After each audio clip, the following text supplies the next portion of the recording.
Next, we have governments. Pastor Harold Cobb. Sir, if you would, please come on up.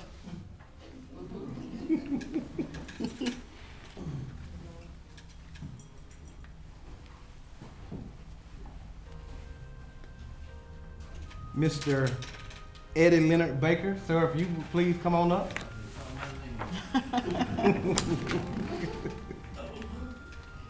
And Miss Janice Goodman. Ma'am, if you would, please come on up.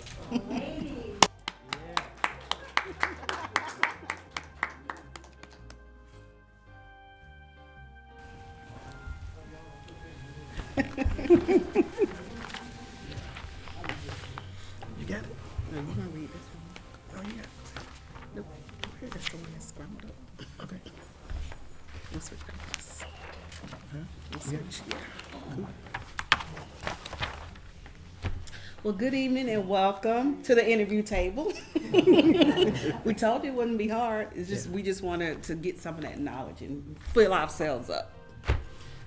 To you guys, what can we say? What can we say to you? Without y'all paving the way, none of this will be possible. You don't get recognized enough. I know that. You don't get thanked enough, and I know that. But tonight we want to salute all of you for the contributions that you have made to this community. This community owe y'all. I could write a check out and get it to you.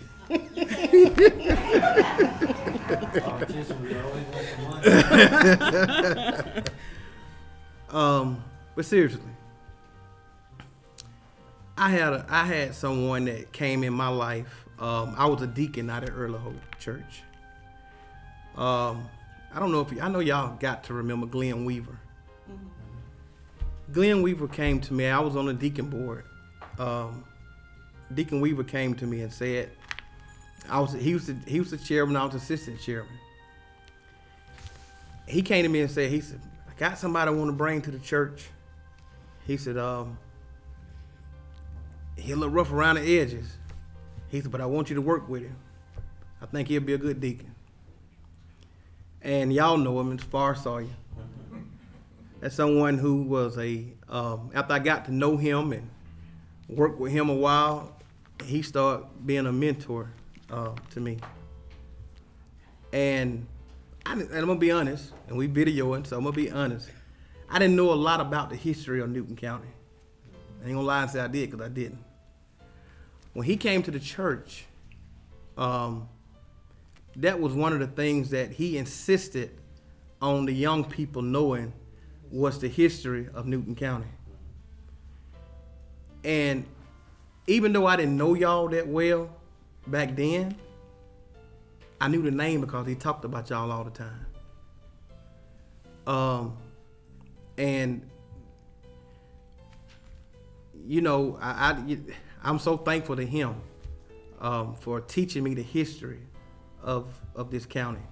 I didn't know who was the first African American city council was. I didn't know who the first female city council was. I didn't know it back then.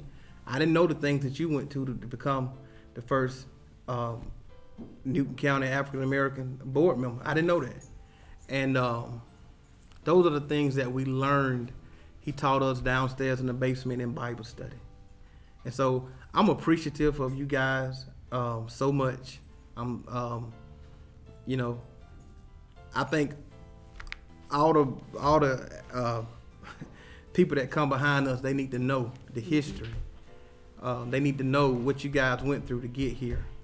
And I'm taking a longer time because I mean this just it's, you know, I know I couldn't be in the position that I'm in without y'all. And so I salute y'all and I say thank you. Thank you. My wife kicking me under the table, so I guess I'm taking too long. I haven't moved. Yeah. But you go, babe. You go ahead. We need to switch now. You want to switch? Okay. Yeah, I don't want to start crying up there. You go ahead. All right, Pastor Harold Cobb. In 1977, you became the first African American of the Newton County Board of Commissioners during a time when African Americans made up less than a small percentage of the county population. Let's see here. So the first question that I want to ask, your involvement in Newton County Voters League led you to becoming the first African American member of the Board of Commissioners. Talk about how that came to be. How was that for you? Can I make a correction? Yes, sir. That was not the start. The start was I ran for city council 5 times without getting elected. And the 5th time that I ran, some weeks later, God spoke to me and said, "You never get elected in a citywide election." At that time, Janice and I got together and started going to Atlanta to the Fulton County Voters League. From that, after months, we got together with Janice and some of the rest of them, and we formulated the Newton County Voters League. And as we formulated that, came out of that we needed to sue the city and county to get it broken down into districts. And that's the way all this came about. My first run, I wanted to run for the city because I lived in the city and I saw more bad things in the city that I feel like needed to be changed. But they convinced me to go ahead on and run for county commissioner. And when I ran, it wasn't easy because even as I ran, a black stepped in, 2 more white stepped in, and when it was over with, it was ended up with myself and Oliver Capes. And Mr. Capes, I guess, felt that he had it made. But God done something different. Fleming Pitt made me, I said he made me. Walk my whole district, rain, sleet, shine, or snow. And when it was over with, I had beat Oliver Capes 2-1. Wow. But that was my struggle, and God blessed me. But the key thing, I'd like to bring this out, back then, we were together.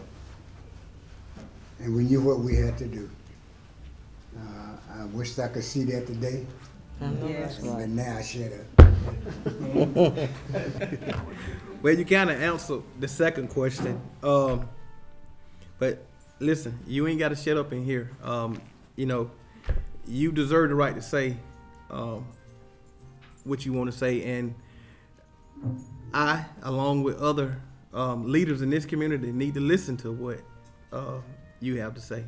I'll say that, and then I'll be quiet. But I know you ran for city council, the seats 5 times. Was it 5 times? 5 times. And what was the drive? Because I know I ran for District 5 seat 1 time, and I lost, and it took me a while to kind of bounce back. I knew that I wanted to stay involved. I didn't know what level I wanted to stay involved. What was the drive to keep you coming back after 5 times? You said I can say what I want to say. Yes, sir. Living in the black community back in the 60s, we had dirt roads, and things were just not right. I delivered groceries for Haymo grocery store, and I knew all Floor Street, all of that, so I went to all them houses. And riding around over there on Page Street, and when I came on my side of town, you might say, we had all dirt. My father was a taxpayer. I didn't know that much about government, but I know something was not right. Yes. Standing on his porch on Washington Street, looked to my left, there were people, what do they call that then? What do they call that? What? What George and them used to live at. I don't know. Huh? Well, anyway, when it rained, to get down in there, you were going into mud. And the Spirit told me then something got to happen. After I got married, God led me back here. The first thing I done, I got together with a friend of mine, and we opened up a nightclub. God quickly told me that was not what He wanted me to do. Now watch what I'm finna say now. I was asked by a white person to run for city council. He told me he would pay for my cards, he would pay my fee, and even give me a few dollars. I stood in his office. It's all right. It's all right. And I cried. I told him, I said, you ain't got to pay for nothing for me. And I done it. I ran. Darrell Henderson got his cousin who was on the Atlanta board, city council, and he came down and helped me put some things together. And I ran with the intent that my people deserved more. And I still feel that way today. We got to do better. We think we have arrived, but I want to tell you tonight, we have not. We got a long way to go. We got to stop playing games. And somebody said, you done got old. Old, but I still got it. And I'm not giving up. You don't hear me holler that much because I found a new way to do things. But he brought me into it, and he told a guy that had me to go over there at night into his office in the back door. But I didn't need his money, and I didn't know nothing about politics. And the Bible learned one thing: you don't have to know, as long as you got God on your side. Amen. Amen. Amen. Amen. Amen. Wow.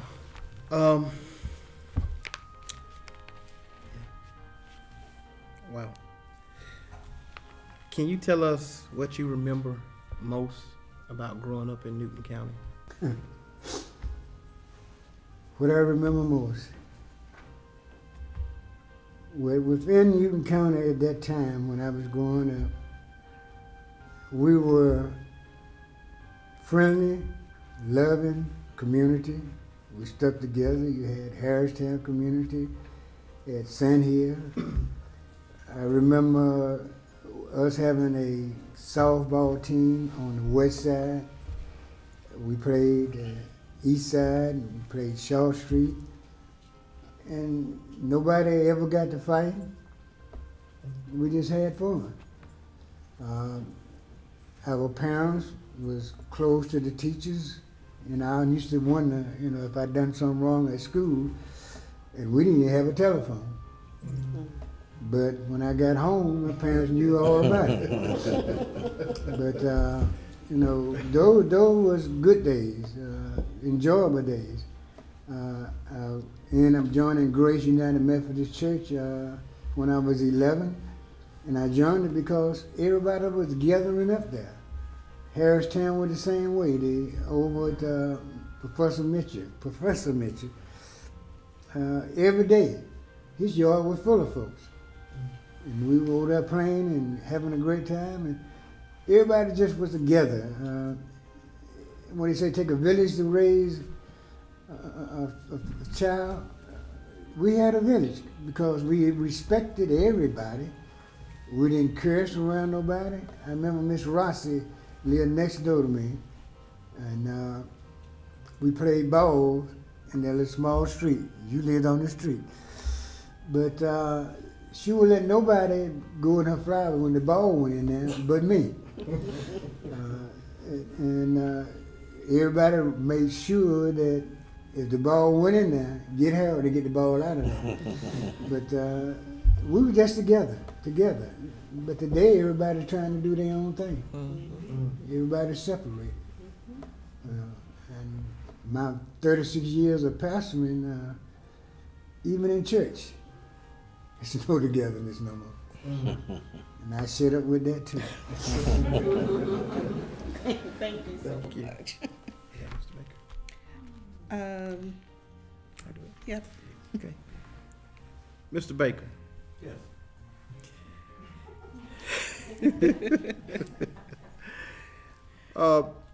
You were the first African American member of the City Council of Covington, Georgia.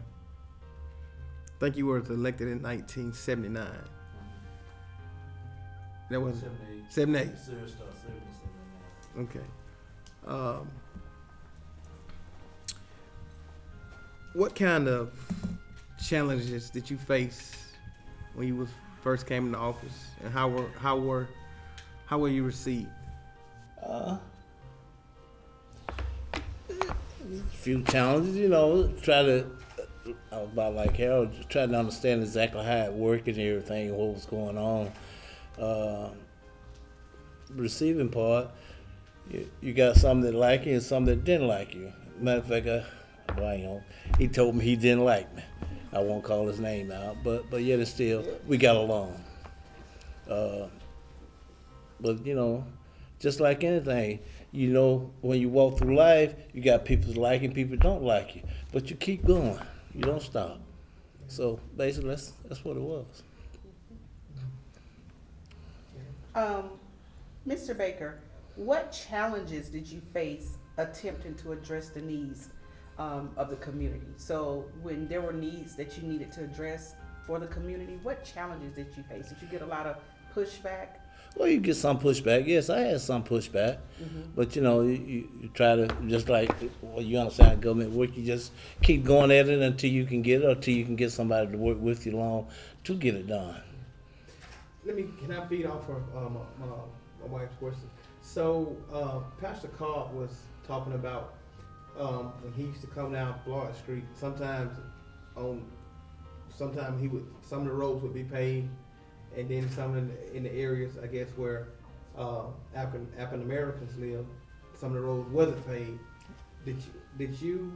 Was it hard for you to get roads paved? Was it hard for you to get things passed? Not really. It wasn't hard to get things passed. You just put it up and try to work with it the best you can. By the time we got to city council, most of the roads had been paved. It was still a few dirt roads in Covington. I remember one part, and that's part of the state, we wanted a traffic light at 278 and West Street. And it took a while to get it there, but we finally got it there. Just regular challenges. I'd like to say also that I wouldn't be in city council if Harold Cobb hadn't asked me to, won't you run? So, man, I don't want to do that job. But, I took the challenge. I know there was a need. I may not got done a lot what people think I should have got done, but there was a need. I made it a start so someone else could do it. What do you remember most growing up as a child here in Newton County? I know you was a business owner as well. I know you did a lot of things, but what do you remember most growing up here? Great place. I wouldn't live nowhere else. You had a lot of people that would support you. You had people you could talk to, and people would talk to you. It was just a great place to be. I don't think I would want to live anywhere else but Covington, Georgia. So the next person who we're gonna interview is the lovely Miss Janice Goodman. And my wife told me that I had to take a back seat to this. Yeah. So, So Yes. So, Ms. Goodman, you were the first African American female to serve as an elected official in Newton County. Was it 1983? Is that the No. right year? What year was it? 70. Evelyn was 79, so it happened 78. 78. We want to make sure we have the dates right. Okay. Okay, so you are on the city council for, has it been over 37 years? I was there 36 years. 36 years? Okay. And so I know you have tons of stories from being on the city council that long. So as the first African American female on the council, how was your experience different from Mr. Baker? First of all, Harold didn't say anything about this, but I want to mention the fact that when the city was sued, the three of us were on that committee. We sued the city because the lines had been drawn where it was impossible for a black person to win an election. So we sued the city and the county, and they had to redraw the lines. That was when black people started running for office. When I got there, things wasn't too bad because before I got on there, I had sense enough to know that I need to be prepared. So Leonard and I grew up together. I'm just much younger than he, but he. But I kept asking him when I was preparing to run. I kept asking him so many questions. I tell you what, I'm finna bring that charter book over there to you. I'm not sick of you calling me, asking me all this. So he brought the book over there so I could read because I wanted to be prepared, and which a lot of folk now don't do that. They just hump into something and just make a fool out of themselves. I wasn't about to do that. Yeah. So I didn't have a problem because I expected them to give me a whole lot of trouble, but they didn't. I was ready for them. But they worked with me real good. And we got a lot of things done. But like Harold, after I was on there for a while, I was approached. And the folk felt like that I could run against Aline Burden, and they wanted to get rid of Aline Burden. So I'm not going to tell you who the person was. Came to me, offered me $10,000 and paid for everything if I would run. And I told him no. He told me, he said, somebody told me that if I said that to you, you're going to cuss me out. He said, so you're not going to cuss me out? I said, no. I said, but if you want me to run for somebody, against somebody because y'all want it, give me $125,000 and we can talk. So that didn't ever happen. But I had a good run. And they respected me, and they knew that what I said, I meant it, and then I would back it up. I wasn't the type of person can say one thing and then get behind somebody and say something. I don't play that. Whatever I say, I can stand there for it, and that's just the way I was, because that's the way I was brought up, to just say whatever. I had to speak at a few months ago at the city of Covington because they have this memoriam thing for people who have served for a long time. And so Frank Turner Sr. and I were the speakers. And when I got up there, I told him, I said, I don't want none of you all to think that I ran for city council because Covington has been so good to me. I said, that was not my reason. I said, I ran because Covington was not good to me. And I saw things as a child that I should not have seen, and I went through things that I should not have to go through as a result of being in Covington. That's why I ran in Covington. You all had nothing to do with it, I told the people out there. So people never know what you go through. Now, the only time I really got scared when I was running for election was I was over here off of Flat Shoals Road, and we went to subdivision. And I always thought I need to go up and talk to somebody by myself, even though somebody be in the street while, because I believe in walking your area. I went up there talking to this man, and he was sitting there, and he had a shotgun in the middle of him, like this, and it was pointed at me. So I kept talking, and he wouldn't say anything to me. And then I said, well, you have a wonderful day, and I left. Then when I went back to the other person, they said, what was it? I said, that man had a shotgun. I didn't want him to shoot me.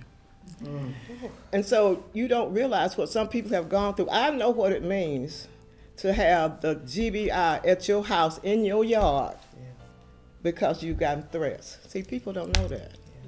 They don't know the things that we went through just trying to get things for other people. And then we see the way some people act now, it's an insult. It really is. Wow. It is. I heard what Pastor Cobb said and what Mr. Baker said about how you guys used to work together and how Pastor Cobb asked you to run and y'all was all on the Voters League together and y'all worked as a team. I'm not getting in trouble. What can you tell? What can you say to people like myself and people who serve in this community now, and people who will be coming behind me, and those that are serving in leadership now? What can you tell us that we need to do better? Okay, one thing that we need to consider is the fact that you do not be on a committee of people and have a personal agenda. You are there to work with whomever. You ain't got to like them. You don't have to love them. But you need to work together for the common good of those persons that you're representing. And then it'll be good for you. Can I say this? Yes, sir. Looking at where we are now, we got people running for office. Number one, not knowing really what the office is all about. I would like to see this county regroup the Voters League, educate those who want to run what the office is all about. So when if they do get elected, they won't go in there green. Because we got so many people now running just to be running because they think it's a plaything. Being an elected official representing all the people, both black and white, you got to know how to do that. I didn't learn how to do that until my 4th year. And I served 18 years. But we need to regroup the Voters League, and then with that, start educating those who want to run and educating those who going to vote, why they should vote, and how to go about voting. We got so many people see somebody running and they just voting for them because they came by that action, whether they're black or white. What are you gonna do to represent my area? What you gonna do to represent this county? Where you gonna lead this county to? Because right now, look at the industry we got coming in here. And what's what I'm finna say here now? With the industry we got coming in, and what these people gonna be paying, who in the black community really knows about it and how to prepare themselves to apply for the jobs? We are in the dark, and nobody, you might run me out when I get through with this one, nobody is educating the black community about what's coming in and what they need to do. I haven't heard it, but something needs to be done. Our young black men and black women need to get some of these jobs.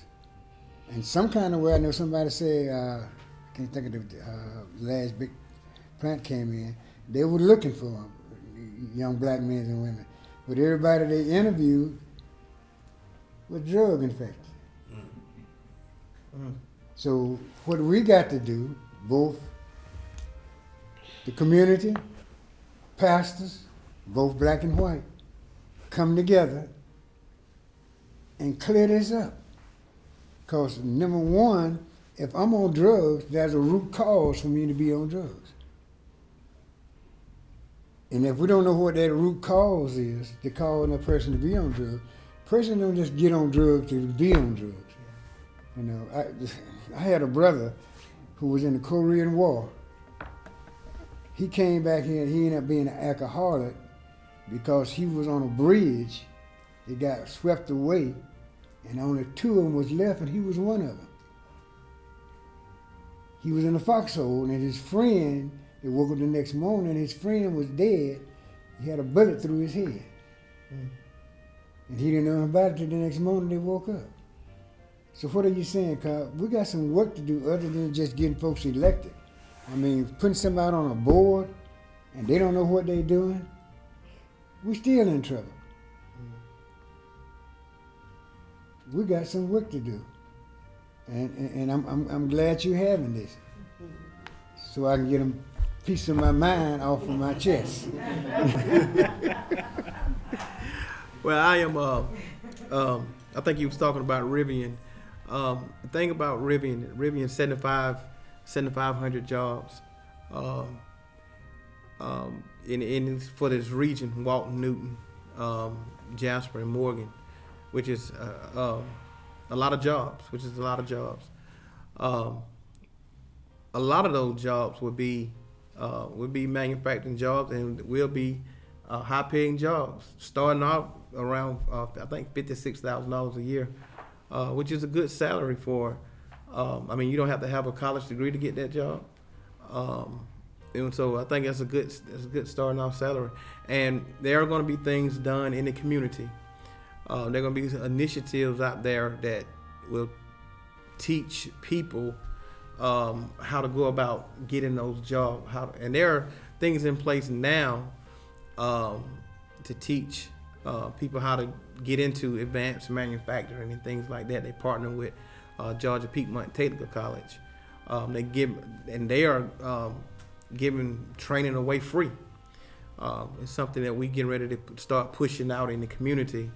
I'm starting a nonprofit called Empowering Up, which will be teaching people how to get those jobs and how to go about getting connected with Georgia Piedmont Technical College so they can get in school to get themselves prepared for these jobs. But that's great. That's great. And no, you're not gonna get ran out of here. No, not tonight. No, you'll get ran out of here. Can you tell us something? Can you tell us about something that you remember most growing up here in Newton County? And we know you've been involved with the school system. You've been all around. So can you tell us something that you remember most? Well, I've always been a part of trying to make things better. Mm-hmm. Even when I was in high school, I was a member of the NAACP. Okay. Louise and I attended a conference in the Carolinas in the early 60s. Okay. During the movement, James Ham Place was where we met every day. Okay. My brother had not gone to school that week, so he had a case against him, so we went to court. My mother knew he was out of school because we wasn't going to school. They wasn't going to school anyway. My brother went up before the judge and everything, and he was sentenced for not attending school. And my dad, all of us were uptown, but Daddy was on the corner talking to somebody. So I ran and tried to run to get him and to tell him they had just sentenced my brother, because we had been sitting up there half a day and they hadn't said anything to him. Well, when I was coming down the steps, I touched, my mother kept saying, go get your daddy, go get your daddy. So we still running down the steps trying to get daddy. My mother touched Junior Odom, who used to be the sheriff down here. Mm-hmm. And he called her, you know what. So when we finally get to my dad, I told him what had happened. We going back over it. So then when we got back to the courthouse, they had Ronald and they had his head mashed down and they put him in jail. Now there was not a youth facility in Covington. So they sent him to Atlanta somewhere, and my daddy told him, he said, if y'all do something to my boy, I'm gonna kill you. Mm. So then we were coming out of the courtroom again, and I told him, I said, listen, I said, Junior Odom called your wife, or you know what? I said, you ain't gonna do nothing about it. He said, well, baby, what you expect? I said, I don't know, but you need to do something. He said, Janice, it ain't like that. He kept trying to talk to me, and I was just so mad with him because I thought he should have said something to him. But if he had, he'd have been locked up, and I would have been locked up too. But it just upset me so bad. So there was not a youth facility nowhere near. So my brother and two others, three were sentenced that day. We went to 3 different youth facilities trying to find them because every time we called the sheriff department, they meant like they did not know where they were. We finally found them at a youth facility on Memorial Drive. When we went there, the students that were there, when they went in that night, they had to put all their clothes on the outside of the cell or whatever. So my mother cried, and my dad, she was just driving my dad crazy because her baby was locked up. So we called a lawyer. And that Monday, my daddy went up there to get wrong and everything, and they had released him because they didn't have no reason to lock him up in the first place. And I won't ever forget that because of what the sheriff said to my mama, but then to see my brother locked up like that and we couldn't find him. So people don't have any idea what folk went through in order that they have what they have today, and they take advantage of it. So sometimes it's sad to just see. And during that time was when Joram got locked up, and it was 6 of them. And I was the one that named them the Newton Six. And every night when we got through demonstrating, I would call, I can't think of his name now, but he was the reporter at the Atlanta Journal-Constitution. And we talked every night. And I would tell him what was going on in Covington, and he would decide whether he gonna write it that day or another day. Wow. I never knew that. Most people don't. Wow. Thank you so much. Yes. Do you want to bring up Zion. Yeah. We do want to allow Zion, one of the young dreamers, to ask a question. Zion. How old were you all when you first got the chance to vote? Age was 18 then. I voted on I- became 18. I went and registered to vote the same day I turned 18. Oh, Wow. What was the feeling of being able to vote? Correct. It was a good feeling. Y'all don't know Dempsey Henderson? Y'all might not remember him. Well, anyway, Dempsey used to be my babysitter. So I was told, my dad said so. Good babysitter. Well, anyway, I can't tell you my nickname, but anyway, he always called me by my nickname. We want to know your nickname. No, can't do that. So that morning, Dempsey came to my house, and he said, I came to take you to vote, to register today. You run your mouth so much, I know you want to go register. I said, I sure do. And we went uptown, and that's when I registered to vote. Wow. At that particular time, I was in high school, at 17, and they sent people over for us to register. And I registered at that time, and when I turned 18, that August, and I voted in the November election. So, yeah, I've been voting since I was 18 years old. Were there any conflicts with you wanting to vote, or did you have any problem voting? I didn't have no problem. There was conflict before we got there, sure. I remember when black people go to the register to vote, and they had their own property, just different excuses they gave for people just to register to vote. In 1960, it was just tough. 1950 and earlier, it was tough for people to register to vote. And then I think like in 1964, got a chance where everybody could register to vote, and they had the opportunity to vote. Well, it seems though that opportunity is leaving us these days, don't it? In order to run on the city council, that was one of the rules that they had too. You had to own property. And they knew a lot of us didn't own anything, so that alleviated us too. But another thing I want to illustrate the fact that I ran against a white man in the 70s. And he had done all, and his last name was Dial, so he had, there's a lot of Dials in Covington. So they were doing a lot of talk about this black woman that had the audacity to be run against a Dial. So we showed them that time. I mean, during the time when we was doing it, me and Harold Fleming, Janet, Forrest Senior, Rogers, we was taking on the challenge of anything anybody had, and we would try to do what we could to make things right for everyone.